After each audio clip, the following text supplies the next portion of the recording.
செருப்பு எங்கே தொலைந்தால் என்ன பலன்? செருப்பு என்பது சனி பகவானின் தாக்கத்துடன் தொடர்புடையதாக நம்பப்படுகிறது.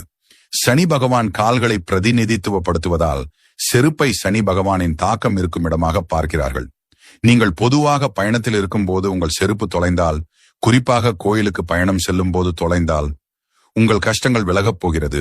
திருமணத்திற்கு பெண் பார்க்க செல்லும் போது தொலைந்தால், திருமண விஷயத்தில் ஏற்படக்கூடிய அவமானம் உங்களை விட்டு விலகப் போகிறது. கடன் வாங்க போகும்போது தொலைந்தால், கடனால் வரப்போகின்ற கஷ்டங்கள் உங்களுக்கு விலகப் போகிறது. பள்ளிக்கூடம் போகும்போது தொலைந்தால், பள்ளி நண்பர்களால் உங்களுக்கு ஏற்பட போகின்ற கஷ்டங்கள் முன்கூட்டியே விலகிவிடும். உத்தியோகம் செல்லும் போது தொலைந்து போனால் வேலையில் ஏற்படக்கூடிய இழப்பு முன்கூட்டியே தவிர்க்கப்படும். கிரக பிரவேசத்திற்கு செல்லும் போது தொலைந்து போனால் கண் திருஷ்டியால் ஏற்படக்கூடிய கஷ்டங்கள் முன்கூட்டியே விலகிவிடும். உங்க வீட்டில் வெளியே விடப்பட்ட செருப்பு திடீரென காணாமல் போனால் உங்களுக்கு ஏற்பட போகின்ற நெருக்கடியான சூழ்நிலை